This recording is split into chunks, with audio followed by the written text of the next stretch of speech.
Ja, Frauscher hat sich entschieden, mit Molabo zusammenzuarbeiten, weil die Verbindung aus 48 Volt Technologie mit gleichzeitig hoher Antriebsleistung sehr attraktiv für uns im Einbau, aber auch für unsere Kunden ist.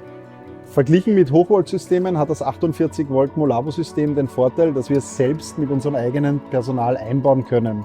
Das heißt, wir brauchen keine externen Hochvolttechniker.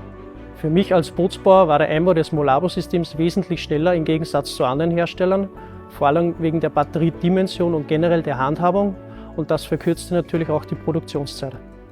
Nachdem wir letzten Winter das erste Frauscher 650 Alassio mit dem Molabo-Antriebssystem ausgerüstet hatten und das ganze Jahr über begeistert von der Laufruhe und Stabilität des Systems waren, haben wir uns jetzt dazu entschieden, nicht nur ein zweites Vorführboot zu bauen, sondern auch das Molabo-Antriebssystem in unseren Modellen 650 Alassio, 47 Mirage und 47 Mirage Air als Standard auf der Preisliste anzubieten.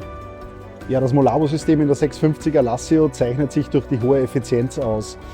Wir sehen im Vergleich zum Vorgängersystem, das noch auf 400 Volt Spannungsebene funktioniert hat, deutlich geringere Verbräuche bei gleichbleibenden Geschwindigkeiten. Ja, für den Endkunden hat das Molabo-System in der Frauscher 650 Alassio ganz entscheidende Vorteile. Es kann von jedem Elektrotechniker serviciert werden, läuft extrem laufruhig und hat sich als sehr, sehr zuverlässig erwiesen.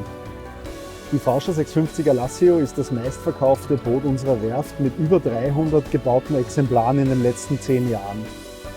Ausgerüstet mit dem 48 Volt Molabo-System schafft das Boot über 30 Stundenkilometer in der Spitze und hat eine Reichweite von über 80 Kilometer.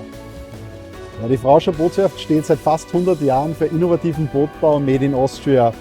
Wir sind nach wie vor ein familien- und inhabergeführtes Unternehmen und produzieren Boote in Handarbeit in Österreich.